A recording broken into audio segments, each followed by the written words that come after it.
الحمد لله وكفى والصلاة والسلام على سيد الأنبياء أما بعد فأعوذ بالله من الشيطان الرجيم بسم الله الرحمن الرحيم والعصر إن الإنسان لفي خسر إلا الذين آمنوا وعملوا الصالحات وتواصوا بالحق وتواصوا بالصبر صدق اللہ العظیم۔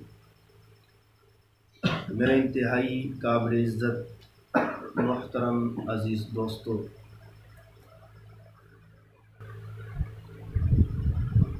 زندگی کے سفر میں انسان ایک جیسی حالت میں نہیں رہتا۔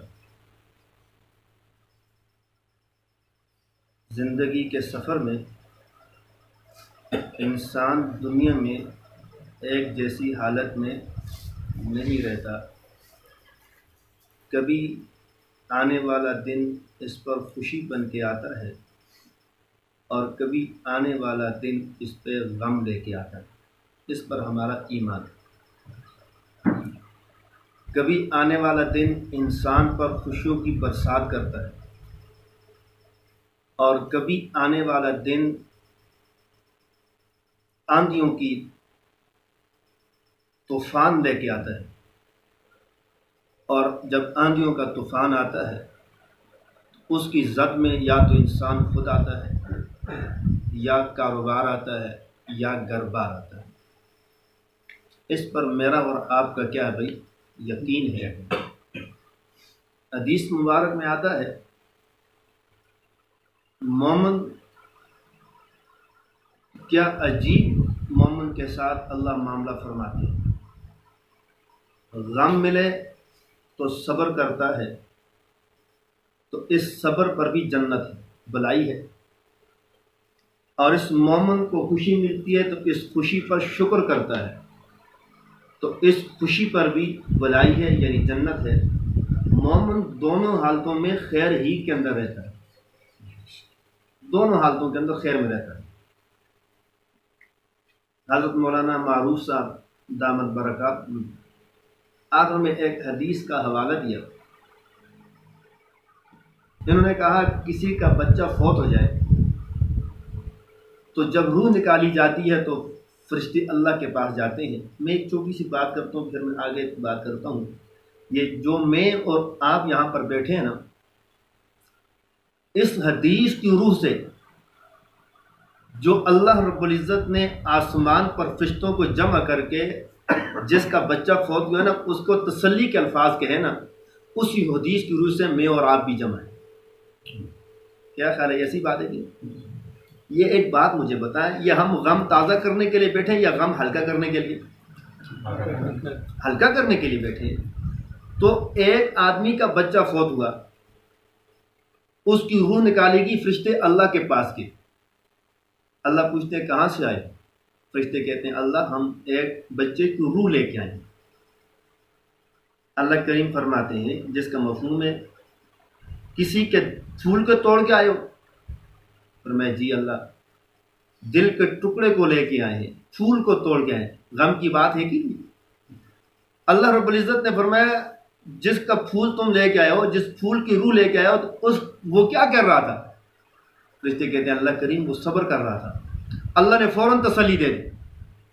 اللہ نے کہا فرشتوں صبر کر رہا تھا؟ فرمایا جی اللہ صبر کر رہا تھا۔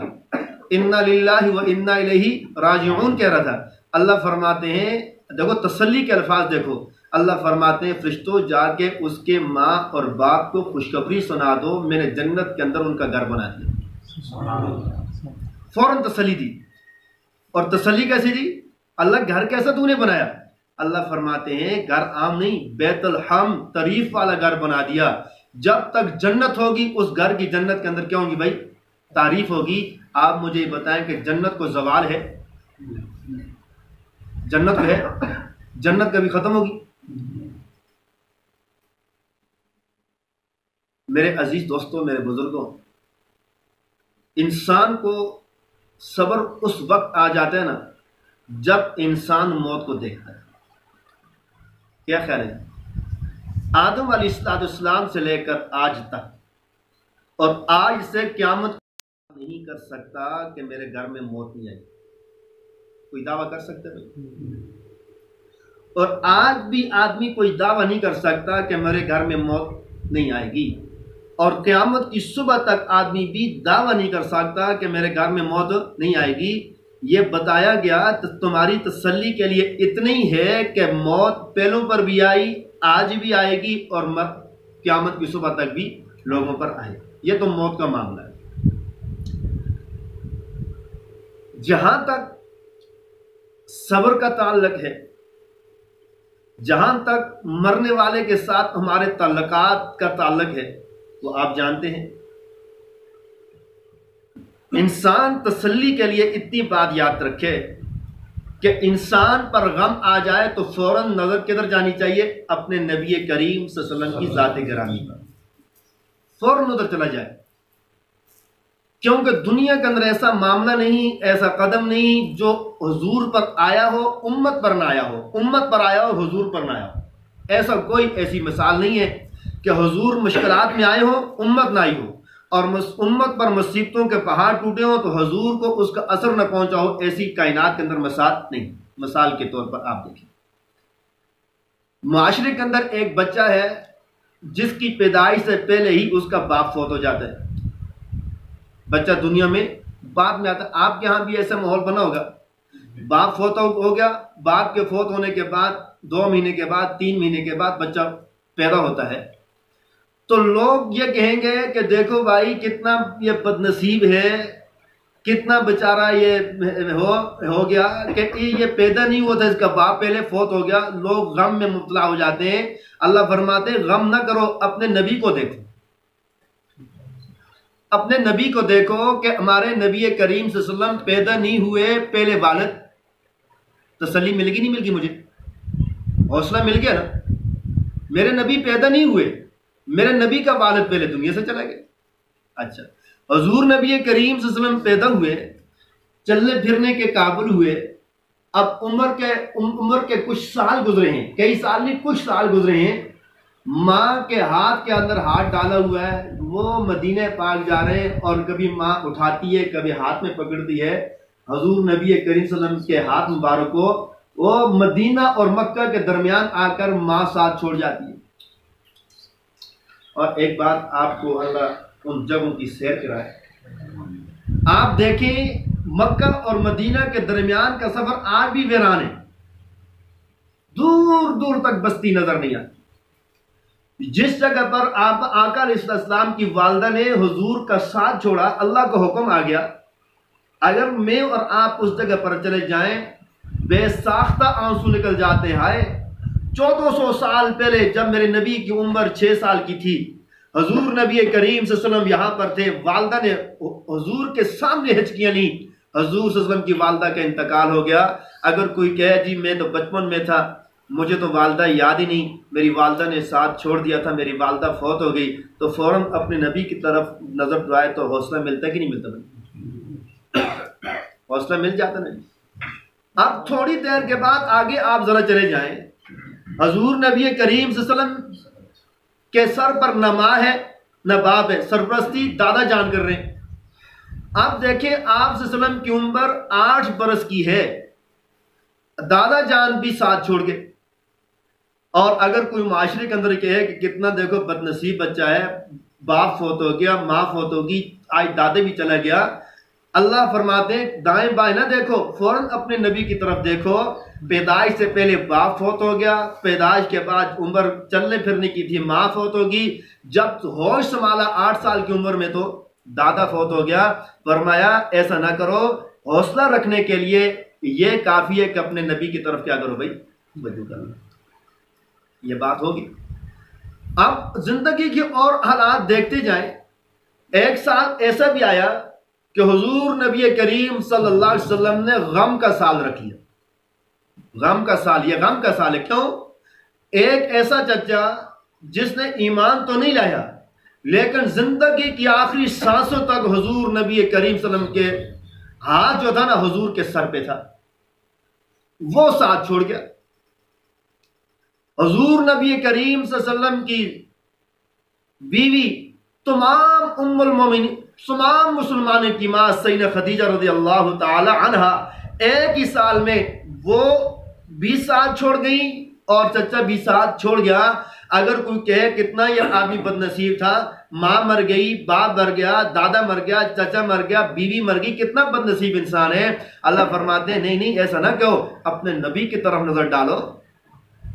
یہ دیکھیں، یہ سارے واقعات میرے حوصلے کے لیے۔ میں اس وقت رہوں کہ جب اکیلے میرے ساتھ معاملہ ہو، جب اکیلا میرے ساتھ معاملہ نہیں ہے، میں اس وقت میرے آنسو بہیں کہ جب میرے ساتھ اکیلا معاملہ ہو، کسی پر موت نہ آئی ہو، میں رہوں کہ میرے گھر میں موت آ گئی، میرا دادا چلا گیا، میری دادی چلی گئی، میری اولاد چلی گئی۔ فرمایا نہیں نہیں، میں اپنے نبی کی زندگی، اللہ فرماتے ہیں میں اپنے نبی کی زندگی تمہارے سامنے رکھتا ہوں۔ پیدائش سے پہلے باپ کا، کسی کا باپ مر جائے تو وہ شور کرے ہائے ہائے، نہیں، فرمایا دیکھو میرے نبی کا باپ دنیا سے چلا گیا، میرا نبی ابھی دنیا میں نہیں آیا تھا۔ میری ماں، میرے نبی کی ماں دنیا سے چلی گئی جب میرا نبی چلنے پھرنے کے قابل، ہوش، ابھی ہوش آئے تھے۔ 6 سال کے بچے کے کیا ہوش ہوں گے؟ آپ دیکھیے، وہ تو نبی تھے، وہ تو نبی تھے۔ عقل زیادہ، ذہن زیادہ، اللہ کی رحمت زیادہ، اللہ کی توجہات زیادہ، لیکن اب ہم میں سے دیکھیں، دادا کا سایہ اٹھ گیا، چچا کا سایہ اٹھ گیا، بیوی ساتھ چھوڑ گئی۔ پھر دیکھیں آگے سفر کریں۔ حضور نبی کریم صلی اللہ علیہ وسلم کے 3 بیٹے، ایک ساتھ چھوڑ گیا۔ دوسرا، جب تیسرا فوت ہوا تو اس کی عمر 16 یا 18 مہینے عمر تھی۔ 16-18 مہینے کا بچہ دیکھے نا کتنا، اس کو اٹھاتے ہوئے بھی مزہ آتا ہے، اس کو جب کھیلتا ہے ہنستا مزہ آتا ہے نا جی۔ 16 مہینے کا بچہ، 18 مہینے کا بچہ، حضور نبی کریم صلی اللہ علیہ وسلم۔ اچھا مزے کی بات بتائیں، جب وہ بیمار ہوئے تو وہ حضور کے پاس نہیں تھے، وہ ایک دائی کے پاس ہے جو دائی ان کو سنبھال رہی تھی۔ جب بخار تیزا ہوا، سانس اکھڑنے لگا، حضور کو پیغام بھیجا، حضور وہ بیمار ہو گیا آپ کے بیٹے۔ حضور گئے تو دیکھا، ہاتھوں میں اٹھایا، آنسو نکل گئے۔ فرمایا ابراہیم، جب روح نکلی فرمایا جدائی کا دکھ تو ہے، لیکن کیا کریں، یہ حکم کس کا ہے؟ حضور کے آنسو نکلے۔ صحابہ نے پوچھا حضور تو ہمیں منع کرتے ہیں رونے سے، آپ روتے ہیں؟ فرمایا میرے صحابہ، میں رونے سے منع نہیں کرتا، میں چیخنے اور چلانے سے منع کرتا، میں آنسو بہنے سے منع نہیں کرتا، میں چیخنے اور چلانے سے منع کرتا ہوں۔ وہ دل پتھر دل ہے جس کے خاموش آنسو نہ نکلے، وہ تو پتھر دل آدمی ہے، اسے نہیں پتا کہ بھائی فوت کی اس کے آنسو نکلے، کیا کہ میں تو بڑا صبر والا آدمی نہیں، ایسی بات نہیں۔ غم دیکھیں، دنیا سے جانے والا آدمی جاتا ہے نا، اس کے جانے سے ہم نہیں روتے، کیونکہ ایک دن اس نے جانا ہے۔ میرے آنسو نکلتے ہیں اس کی جدائی پر نکلتے ہیں۔ میرا رونا کیا ہوتا ہے بھائی؟ اس کی جدائی پر ہوتا ہے کہ میرا جدا ہو گیا، ایمان رہا تو قیامت کی صبح ملاقات ہوگی انشاءاللہ۔ بات سمجھ آ گئی؟ اب دیکھیں یہ حوصلے کی بات ہے کہ نہیں ہے؟ 3 بیٹے حضور نبی کریم صلی اللہ علیہ وسلم کے ہاتھوں میں انتقال فرما گئے۔ اگر کوئی آدمی کہے کہ بھائی میرا بیٹا فوت ہو گیا، دوسرا فوت ہو گیا، تیسرا فوت ہو گیا، میرے ساتھ تو بڑا ظلم ہوا، اللہ فرماتے نہیں نہیں، ایسا نہ کہو، فوراً اپنے نبی کی طرف دیکھو کہ میرے اپنے نبی کی گود کے اندر اپنے نبی کی کتنی اولاد فوت ہوئی، ہوا کہ نہیں ہوا؟ اب یہ واقعہ دیکھ کر مجھے حوصلہ آ گیا کہ نہیں آ گیا؟ ہاں جی، حوصلہ آ گیا نا؟ اب آگے دیکھیے، ذرا آگے جائیں۔ حضور نبی کریم صلی اللہ علیہ وسلم کی دنیا سے جانے تک حضور صلی اللہ علیہ وسلم کی کتنی بیٹیاں تھیں؟ 4 بیٹیوں میں سے 3 بیٹیاں حضور صلی اللہ علیہ وسلم کی زندگی میں انتقال فرما گئی۔ 3 بیٹیاں حضور کی زندگی میں انتقال فرما گئی۔ اگر کوئی کہے مجھے بیٹیوں کو دکھ ہے، میری زندگی میں بیٹیاں فوت نہ ہوتی، اللہ فرماتے ہیں ایسا نہ کرو، تمہارے حوصلے کے لیے تمہاری بیٹیوں کا نمونہ، نبی کی بیٹیوں کا نمونہ موجود ہے۔ ایک بیٹی گئی، دوسری گئی، تیسری گئی۔ اور سیدہ فاطمہ رضی اللہ تعالی عنہا حضور نبی کریم صلی اللہ علیہ وسلم کے وصال کے 6 مہینے میں انتقال فرمایا۔ یہ باتیں ہمارے حوصلے کے لیے ہیں کہ نہیں ہیں؟ اگر ہم اس طرف دیکھیں، پہلی بات تو یہ کہ موت ہی ہمیں کیا دلاتی ہے؟ حوصلہ دلاتی ہے کہ معاملہ اکیلا تمہارے ساتھ نہیں۔ دوسرا بات میرے نبی کی زندگی بتاتی ہے کہ معاملہ تمہارے ساتھ نہیں، یہ معاملہ تمہارے نبی کے ساتھ بھی آ گیا۔ آگے چلیں، اب تکلیف، پریشانی، مشقت کے اندر اگر کوئی گئی، مجھ پر تکلیف آ گئی، مجھ پر مشقت آ گئی، اللہ فرماتے ہیں نہیں ایسا نہ کرو، ایسا نہ کرو۔ اپنے نبی کے 3 سالہ دور بھی دیکھو جو شعب ابی طالب کے اندر گزرا ہے، تاریخ اٹھائیں، وہ 3 سالہ دور آج تک جتنا مشقت کا وہ 3 سال حضور پر، حضور کے صحابہ پر گزرے، آج تک کسی پہ نہیں گزرا۔ بھائی حضور نبی کریم صلی اللہ علیہ وسلم نے اور آپ کے اصحاب نے ان 3 سالہ دور کے اندر یہ بات منہ سے کہنی ہے سامنے، درختوں کے پتے ختم، درختوں کے وہ چھلکے اتار کے کھائیں گے۔ اور روایت میں آتا ہے ہمارے نبی کریم صلی اللہ علیہ وسلم کے اصحاب پیغمبر کے منہ زخمی ہو گئے تھے، منہ زخمی ہو گیا تھا، اور اس پر بھی ہمارے نبی نے صبر کر کے بتایا، میرے صحابہ صبر کرو، کہ آج دن برے ہیں، کل تمہارے اوپر اچھے دن بھی آ جائیں گے، لیکن کس پر؟ صبر پر۔ وہ دیکھیں نا اصحاب صفا، وہ بالکل مسجد نبوی کے پیچھے ایک چھوٹا سا چبوترا، آج بھی وہ زمین سے اونچا کر کے بتایا گیا کہ یہاں پر اصحاب صفا، بھوک کا اتنا زمانہ، حضور صبر کی تلقین فرما دے، صبر کرو صبر کرو۔ ایک کھجور ملی، 7 صحابہ کرام نے ایک ایک کھجور کو چوس کر اپنی بھوک کو مٹایا۔ اگر بھوک کی باری آئی تو صبر بتایا گیا کہ دیکھو یہ معاملہ تمہارے ساتھ ہے، اس پر بھی صبر کرو، اکیلے تمہارے اوپر نہیں ہے بلکہ تمہارے نبی کے اوپر بھی آ گیا۔ تو ہمیں حوصلہ ہوتا ہے کہ نہیں ہوتا جی؟ بیماری کا مسئلہ آ گیا، حضور نبی کریم صلی اللہ علیہ وسلم کے سامنے بیماری کا تذکرہ ہوا، حضور نے فرمایا میرے صحابہ صبر کرو، جتنا تم 2 آدمیوں کو بخار ہوتا ہے نا، اتنا ایک تمہارے نبی کو بخار ہوتا ہے۔ جتنا تمہیں 2 آدمیوں کو بخار ہوتا ہے، 2 آدمیوں کا بخار جمع کرو تو تمہارے ایک نبی کو بخار ہوتا ہے، مجھے اتنا بخار ہوتا ہے۔ سیدہ عائشہ رضی اللہ تعالیٰ نے فرماتی ہیں پوری رات جس دن حضور نبی کریم صلی اللہ علیہ وسلم کو بخار ہوتا، پوری رات کروٹیں بدلتے، تکلیف ہوتی، کبھی دائیں کبھی بائیں، کبھی اس طرف کبھی اس طرف۔ حضور صلی اللہ علیہ وسلم نے فرمایا میری امت صبر کرو، اس پر تمہیں اجر ملے گا، تمہیں اس پر اجر ملے گا۔ فرمایا جو آدمی کسی کو تکلیف پہنچے اس پر صبر کرے، اللہ رب العزت اس آدمی کو، اس آدمی کے ساتھ جنت کا وعدہ فرماتے ہیں، اور اس کے ساتھ وعدہ یہ فرماتے ہیں کسی کو تکلیف ملی، صبر اس پر کیا، اللہ رب العزت اس کے تمام گناہوں کو معاف فرما دیتے ہیں۔ یہ بات سمجھ آگی میری؟ اب ذرا آپ آگے چلیں، آپ دیکھیں امت کے اوپر اصحاب پیغمبر صلی اللہ علیہ وسلم، حضور نبی کریم صلی اللہ علیہ وسلم کا ایک صحابی آئے غزوہ خندق کے اندر، آئے کہنے لگے اللہ کے محبوب صلی اللہ علیہ وسلم بھوک لگی ہے۔ فرمایا اچھا، اپنے پیٹ سے کپڑا اٹھایا، دیکھے کہ صحابی نے ایک پتھر باندھا ہوا ہے، حضور صلی اللہ علیہ وسلم نے فوراً اپنے پیٹ سے کپڑا اٹھایا، 2 پتھر باندھے ہیں، بتا دیا دیکھو تمہارا نبی بھی تمہاری اس صبر کے ساتھ برابر کا شریک ہے، تم نے تو ایک پتھر باندھا، تمہارا نبی نے 2 باندھے ہوئے، تسلی دے دی، معاملہ تمہارے ساتھ ہی نہیں، معاملہ تمہارے نبی کے ساتھ بھی ہے، معاملہ صرف تمہارے ساتھ ہی نہیں۔ دیکھیں کس میدان میں کون سا میدان ہے امت پر تکلیف آئی اور ہمارے نبی نے ہمیں چھوڑا، کوئی ایسا میدان نظر آتا ہے بھائی؟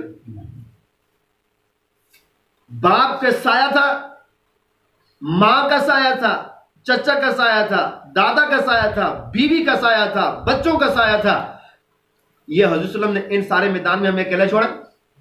عملی نمونہ اللہ نے کرایا، فرمایا تمہاری تسلی کے لیے تمہارا نبی کافی ہے، کبھی دائیں بائیں نہ بھٹکنا جہاں تک بچے دنیا سے چلے جائیں۔ سبحان اللہ، یہ تو غم لگتا ہے واقعی باپ کا جب ہوتا نا۔ یہ تو میں دیکھیں، ہمارا ایک دوست تھا، کہتا میں ہزاروں لوگوں کے دعاؤں میں شریک ہوا، ہزاروں لوگوں کی دعاؤں میں شریک ہوا، ہاں جی دعا کرو، دعا کر کے واپس آ جاتا۔ میں اس دعا کو دعا سمجھتا تھا۔ فرمایا جس دن میرا باپ فوت ہوا، باپ ہونے کے بعد جب پہلی مرتبہ میں نے ہاتھ اٹھایا تو پھر پتہ لگا کہ اس دعا کے ہاتھ اٹھاتے کیا تکلیف ہوتی ہے۔ جیسے ہم جاتے ہیں نا دعا کرو، اس آدمی کو پتا ہوتا ہے کہ جس کے گھر کے اندر غم آتے ہیں پھر ہاتھ اٹھاتے ہیں کہ اللہ تو میرے والد کی مغفرت فرما۔ ان ہاتھوں سے پوچھو کہ ان ہاتھوں کے اندر کیا، وہ ہاتھ کیسے لرزتے ہیں۔ یہ جا کے دعا کرنی تو آسان ہے، دعا کرنی آسان ہے۔ جس گھر سے بچہ فوت ہوتا ہے نا، جس گھر سے بچے کی میت نکلتی ہے، یہ تو بات کہنی آسان ہے کہ بچہ فوت ہو گیا، جنت کی ضمانت ہے، لیکن جس گھر سے نکلتا ہے ان گھر والوں سے پتہ کرو، ایسے ہی ہے نا جی۔ لیکن میرے نبی کریم صلی اللہ علیہ وسلم نے فرمایا غم ضرور ہے، دکھ ضرور ہے، میری امت پریشان نہ ہونا، میں آج تمہارا نبی تمہیں خوشخبری دے کے جا۔ اللہ کے محبوب صلی اللہ علیہ وسلم کے پاس ایک عورت آئی، فرمایا حضور میرے 3 بیٹے فوت ہو گئے، فرمایا تیرے لیے جنت ہے۔ فرمایا حضور میرے 2 بیٹے فوت ہو گئے، حضور نے فرمایا جا تیرے لیے جنت ہے۔ اب یہ عورت خوشی خوشی واپس آئی تو ایک راوی فرماتے ہیں اگر یہ عورت تیسری مرتبہ سوال کرتی جس کا ایک فوت ہو جائے، حضور نے اس کے بارے میں بھی کہنا تھا تجھ پر جنت واجب ہے۔ ایک روایت میں پڑھ رہا تھا، فرمایا وہ عورت جس کے پیٹ میں بچہ ہے ابھی روح نہیں ڈالی، روح ڈالنے سے پہلے پتہ لگ گیا کہ وہ کیا ہو گیا بھائی، مردہ ہے۔ فرمایا کل قیامت کا دن ہوگا، اللہ اس بچے کو لائیں گے اور اس کو جو ہوتی ہے ناف ہوتی ہے نا، وہ ناف کے سہارے اپنی والدہ کو لے کر جنت میں داخل ہو جائے گی۔ اور جس کا بچہ روح والا ہو، جس کا بچہ دنیا میں آیا ہو، اس عورت کا کیا مقام ہوگا بھائی، اس عورت کا کیا مقام ہوگا جو صبر کرتی ہے، جو کہتی ہے انا للہ و انا الیہ راجعون۔ ام سلمہ رضی اللہ تعالیٰ عنہ، ام المومنین، ساری کائنات کے مومنوں کی ماں، وہ کہتی ہے میرے خامن فوت ہوئے، میں نے اپنے نبی سے سنا تھا کہ جب کسی پر حادثہ آئے تو کہ انا للہ و انا الیہ راجعون۔ اس کی فضیلت یہ ہے کہ اللہ اس حادثے کے بعد اس کو اس سے بہتر چیز عطا فرمائیں گے۔ اس حادثے میں جو چیز ضائع ہوگی اللہ بہتر عطا فرمائیں گے۔ تو میں سوچتی تھی کہ یہ ابو سلمہ سے مجھے کوئی بہتر ملے گا، میں سوچتی تھی کہ حضور نے فرما دیا کہ بہتر ملے گا، میں سوچتی تھی ابو سلمہ سے کوئی مجھے اچھا ملے گا۔ کہتی ہیں میں نے حضور کی بات پر یقین کر کے پڑھنا شروع کر انا للہ و انا الیہ راجعون۔ کہتے ہیں میری عدت کا زمانہ ختم ہوا، پیغام آ گیا حضور کا، فرمایا ام سلمہ میں تیرے ساتھ نکاح کرنا چاہتا ہوں۔ فرمایا جب یہ پیغام ملا تو میری آنکھوں سے آنسو نکل گیا۔ فرمایا واہ نبی، واہ پیارے نبی، آپ نے کیا فرمایا، اس سے بہتر ملے گا، آپ سے کائنات میں بہتر کون ہو سکتا ہے۔ بات سمجھ آ گئی؟ اس لیے کہتے ہیں نا انا للہ و انا الیہ راجعون، اس سے بہتر نعم البدل۔ اب دنیا میں تو شاید بیٹا نہ ملے، لیکن بہتر نعم البدل کا کیا مطلب ہے؟ یہی بات ہے جی، شاید دنیا میں نہ مل سکے۔ مالک بن دینار رحمہ اللہ تعالیٰ کے بارے میں آتا ہے،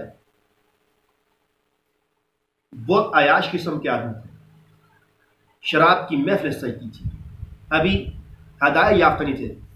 ان کی ایک چھوٹی سی بیٹی تھی، چلنے پھرنے کے قابل ہوئی تو دیکھا کہ مالک بن دینار رحمہ اللہ تعالیٰ فرماتے ہیں اس بچی سے مجھے بہت پیار تھا۔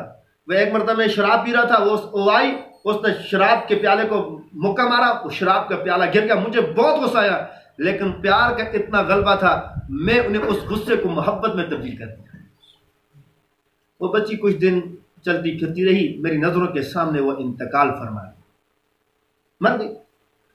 کہتے مجھے بڑا دکھ ہوا، میں گھر میں آتا تو گھر کھانے کو آتا، باہر جاتا تو میری کفیت ہوگی، میری بچی تھی میری گود میں کھیلتی تھی، فوت ہو گئی، مجھے اتنا پیار تھا۔ کہتے ہیں ایک مرتبہ اسی کے خیال میں رات کو سو گیا، کیا دیکھتا ہوں کہ میں جا رہا ہوں، فوراً قیامت قائم ہو گئی، قیامت کا حادثہ ہو گیا، زلزلہ ہو گیا۔ کیا دیکھتا ہوں پیچھے مڑ کے دیکھتا ہوں کہ میرے پیچھے اس قیامت کے منظر میں آتا نا انسان کے پیچھے ازدار لگ جائیں گے، سانپ جائے، ایسا ہی ہے نا قیامت. کہتا ہوں میں کیا دیکھتا ہوں کہ میرے پیچھے ایک ازدار لگ گیا، بڑا سانپ لگا، مجھے کھانے کو آ رہا ہے. میں دوڑتا ہوں، بھاگتا ہوں، میرے پیچھے ہے. میں بھاگ کے وہ میرے پیچھے آ رہا ہے. دیکھا کہ وہ سفید کپڑوں والے بزرگ کھڑے ہیں ایک روڈ کے کنارے. تو میں نے کہا شاید یہ نورانی چہرہ ہے، اچھا لباس ہے، شاید مجھے ان سے کوئی مدد مل جائے. میں قریب ہوا، فرمایا بابا جی مجھے کھانے آ رہا ہے. کہنے لگے وہ بزرگ، کہنے لگے بیٹا معاف کرنا، میں کمزور ہوں، یہ بہت طاقتور ہے. میں پھر بھاگنا شروع کیا، بھاگتے پھر دیکھا کہ وہ آدمی سامنے کھڑا ہے، سفید لباس ہے، نورانی چہرہ ہے، بزرگ ہیں. میں نے کہا بابا جی وہ آ گیا کھانے کے لیے، میری مدد کریں. وہ کہنے لگے بیٹا معاف کرنا، وہ طاقتور ہے، میں بہت کمزور ہوں. میں نے کہا مجھے راستہ تو دیں، بتائیں. فرمایا وہ پہاڑی ہے، پہاڑی پہ چلے جاؤ، وہاں پر کچھ لوگوں کی ایمانتیں موجود ہیں، وہاں پر جاؤ، تمہیں وہاں سے کوئی تمہاری مدد مل جائے. پہنچ گئے. مالک بن دینار فرماتے ہیں میں دوڑتا اس پہاڑی پہ چڑھا. کیا دیکھتا ہوں کہ بہت بڑا مکان ہے، جس پہ نظر پڑی تو ہزاروں کھڑکیاں نظر آتی ہیں. اس کے جناب کھڑکیاں نور سے منور ہیں، اینٹیں یاقوت اور مرجان کی بنی ہوئی ہیں. میں دیکھتے ہی حیران رہ گیا، لیکن وہ پیچھے سانپ آ رہا ہے. میں وہاں پر پہنچا، میں نے کہا ہے کوئی مجھے بچانے والا؟ آواز آئی کہ فوراً کھڑکیوں کے پردے ہٹا دو، کوئی حاجت مند آیا ہے، اسے کسی کی مدد کی ضرورت ہے. جب میں نے کانوں میں آواز سنی، کیا دیکھتا ہوں کھڑکیاں کھلی اور جناب اس میں سے چھوٹے چھوٹے معصوم بچے اپنے سر باہر نکالتے ہیں کہ کون کس کو حاجت کی ضرورت ہے. جب سر باہر نکالے تو کیا دیکھتا ہوں ایک بچی نے اونچی آواز میں کہا جلدی بھاگو، یہ تو میرے ابا جان آئے ہیں.